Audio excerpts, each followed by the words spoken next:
नमस्कार, मैं हूं doctor Sanjay Kumar, gastro care Bhopal से। आज बात करते हैं छोटे बच्चों में पीलिया के बारे में, यानी न्यू बॉर्न में। तो यहाँ ये बात समझना ज़रूरी है कि छोटे बच्चे में पीलिया नॉर्मली भी होता है, जिसको हम physiological jaundice of new born कहते हैं। यानी इन बच्चों को सभी को पैदा होते ही दूसरे तीसरे दिन से पीलिया होता है और करीब 7वें दिन तक रहता है।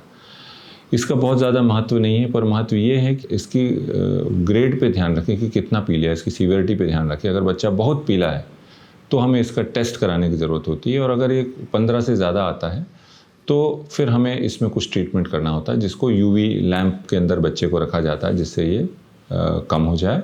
और दूसरा ये कि ब्रेन में ना चला जाए पीलिया, जिसको कर्निकटेरस कहते हैं।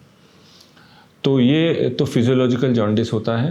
आमतौर पे जो एक मान्यता है कि छोटा बच्चा है, इसको हल्का पीलिया हुआ है तो उसको धूप दिखाई जाए, धूप में रखा जाए थोड़ी देर, वो कुछ हद तक सही है, क्योंकि उससे भी यूवी रेज मिलती हैं और बच्चे का पीलिया ठीक होता है। वैसे नॉर्मल कोर्स में ये पीलिया 7वें-8वें दिन तक ठीक हो जाता है, और इसके कारण शरीर को कोई दुष्प्रभाव नहीं होता, कोई लक्षण भी नहीं होते। तो अगर ये एक लेवल से ज़्यादा है, यहाँ ये बताना ज़रूरी है कि ये जो जॉन्डिस होता है बच्चों में, ये इनडायरेक्ट बिलिरुबिन होता है। यानी ये प्रोटीन बाउंड नहीं है। डायरेक्ट बिलिरुबिन अलग होता है, जो हम टेस्ट के माध्यम से पकड़ पाते हैं वान डनबर्ग रिएक्शन से। तो इनडायरेक्ट बिलिरुबिन है। अगर आपने टेस्ट किया है 15 से कम है तो कुछ भी ना करें, इंतज़ार करें, थोड़ी धूप दिखाएं। पर अगर 15 से ऊपर है तो इसको अपने पीडियाट्रिशियन को मिलें, एक लैंप के नीचे वो रखेंगे और उसके ज़रिए ये पीलिया कम हो जाएगा। अब यहाँ दो बहुत ही इंपॉर्टेंट कंडीशन और आती हैं जिनको न्यू बॉर्न में जॉन्डिस की हम बात करते हैं। तो एक वो पीलिया जो फिजियोलॉजिकल था, 7वें दिन ठीक हो गया, आप निश्चिंत हो गए। पर अगर ये 7वें-8वें दिन ठीक नहीं हुआ, चलता जा रहा है, तो आपके दिमाग में दो कंडीशंस आती हैं। एक को हम कहते हैं नियोनेटल हेपेटाइटिस। इस बच्चे को हेपेटाइटिस हुआ है, कोई इन्फेक्शन हुआ है जिसके कारण इसके लिवर में सूजन है और इसके कारण इसको पीलिया है। यहाँ ये पीलिया को जब हम टेस्ट करेंगे, LFT कराएंगे, तो ये डायरेक्ट बिलिरुबिन होगा, इनडायरेक्ट नहीं होगा। दूसरी एक कंडीशन होती है जिसको कहते हैं एक्स्ट्रा हेपेटिक बिलियरी एट्रेजिया। ये सबसे सीरियस कंडीशन है जिसको अपन समय रहते डायग्नोस करना चाहते हैं। तो इसमें भी जब आप बच्चे का LFT करवाएंगे तो उसमें डायरेक्ट बिलिरुबिन बढ़ा होगा, और इसको एल्कलाइन फॉस्फेटेस भी बढ़ा होगा। तो अल्कलाइन फॉस्फेटेस की वैल्यूज़ न्यूबॉर्न के लिए, बच्चों के लिए अलग होती हैं। नॉर्मली भी ये बढ़ा हुआ रहता है क्योंकि ये ग्रोइंग चिल्ड्रन है, लेकिन अगर बहुत अधिक बढ़ा है तो हमें संदेह होता है। तो ऐसे में अगर सबसे अच्छा टेस्ट होता है जिसको कहते हैं सोनोग्राफी। तो सोनोग्राफी से हम देखना ही चाहते हैं कि इसकी पित्त की नलियाँ और पित्त की थैली डेवलप हुई है कि नहीं। तो एक्स्ट्रा हेपेटिक बिलियरी एट्रेजिया वो कंडीशन है जिसमें जो लिवर के नीचे नलियाँ होती हैं, बाइल डक्ट और गॉल ब्लैडर, वो डेवलप ही नहीं हुए होते, पार्शियली या फुली। तो अगर हमने किसी को सोनोग्राफी की और देख लिया कि नहीं, इसकी पित्त की नलियाँ नॉर्मल हैं और अल्कलाइन फॉस्फेटेस भी बहुत ज़्यादा नहीं बढ़ा है, SGOT PT बढ़ा है, पीलिया ज़्यादा है, तो ये संभवतः केस है नियोनेटल हेपेटाइटिस का, जिसको पेशेंट को एंटीबायोटिक्स या और अन्य दवाओं की ज़रूरत होगी, जिसके ज़रिए धीरे धीरे ये ठीक होगा। और आमतौर पे 28 दिन से ज़्यादा नहीं चलता, ठीक हो जाता है। वहीं अगर हमें लगता है कि इसकी पित्त की नलियाँ दिख ही नहीं रही हैं या गॉल ब्लैडर डेवलप ही नहीं हुआ है, तो ये पेशेंट को एक्स्ट्रा हेपेटिक बिलियरी एट्रेजिया हो सकता है।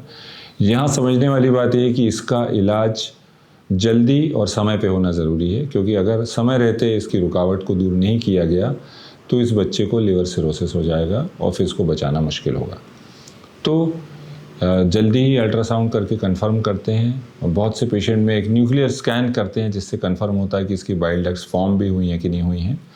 और अगर नहीं हुई हैं तो इसमें एक ऑपरेशन होता है जिसको कहते हैं कसाइस प्रोसीजर होता है, जिसमें कि डायरेक्टली आंतों से लिवर के हिस्से को जोड़ दिया जाता है, जिससे लिवर में बनने वाला जो बाइल है वो डायरेक्टली आंतों तक पहुँच सके बिना नलियों के। पर अगर समय रहते ये प्रोसीजर नहीं किया गया और लिवर को डैमेज हो गया है तो लिवर ट्रांसप्लांटेशन ही इस बीमारी का एकमात्र इलाज है। पर अच्छी बात यह है कि बच्चों में लिवर ट्रांसप्लांट की सक्सेस बहुत अच्छी होती है। LDLT जिसको कहते हैं लाइव डोनर लिवर ट्रांसप्लांटेशन, वो बहुत अच्छे से किया जा सकता है। अक्सर माँ या पिता उसके डोनर होते हैं। एक बहुत छोटा हिस्सा लिवर का ज़रूरत होता है जो बच्चे में लगा दिया जाता है, और उसके ज़रिए उनका एक नया लिवर उनको मिल जाता है और ज़िंदगी में उनको दोबारा प्रॉब्लम नहीं आती। पर लिवर ट्रांसप्लांट के बाद बहुत सी सावधानियां रखनी होती हैं जो पेरेंट्स को समझना बहुत ज़रूरी होती है। तो हमने बात की मुख्य तरह से 3 तरह की पीलिया की। एक तो फिजियोलॉजिकल जॉन्डिस ऑफ न्यूबॉर्न जो समय रहते चला जाता है, दूसरा न्यूनेटल हेपेटाइटिस जिसके प्रॉपर इलाज की ज़रूरत होती है। तीसरा एक्स्ट्रा हेपेटिक बिलियरी एट्रेसिया जिसमें ऑपरेशन की ज़रूरत होती है और समय पे ना हुआ तो लिवर ट्रांसप्लांटेशन की ज़रूरत होती है। इसके अलावा और भी ऐसी बहुत सारे कारण हैं जो बच्चों में होते हैं, जैसे कि विल्सन डिजीज़ होती है जिसमें लिवर के ऊपर असर होता है। ये कॉपर मेटाबॉलिज्म की डिजीज़, इसमें कॉपर डिपोजिशन हो जाता है और उसके कारण लिवर धीरे धीरे डैमेज होता है। ऑटो इम्यून हेपेटाइटिस होता है बच्चों में जिसके कारण एक तरह का पीलिया बना रहता है और आगे जाके इनका लिवर डैमेज हो जाने का खतरा रहता है। इसी तरह एक बीमारी होती थी जिसको पहले इंडियन चाइल्डहुड सिरोसिस कहते थे, जो बहुत कॉमनली देखने में नहीं आती। वो ब्रास के वेसल्स में पानी पिलाने से माना जाता था कि होती है, तो वो अब बहुत कम देखने में आती है। तो छोटे बच्चे में जॉन्डिस को समझना ज़रूरी है और कैटेगराइज करना ज़रूरी है ताकि समय रहते आप समझ पाएँ कि कौन सी बीमारी आगे बढ़ने वाली है, कौन सी बीमारी सीरियस हो सकती है और किस में आपको टेस्ट करके जल्दी से आगे के इलाज पे जाना है। तो बच्चों में पीलिया संबंधी जानकारी आपको अच्छी लगी हो तो हमारे चैनल को लाइक और सब्सक्राइब करें और आपका कोई भी सवाल हो तो हमारे कमेंट बॉक्स में डालें। धन्यवाद।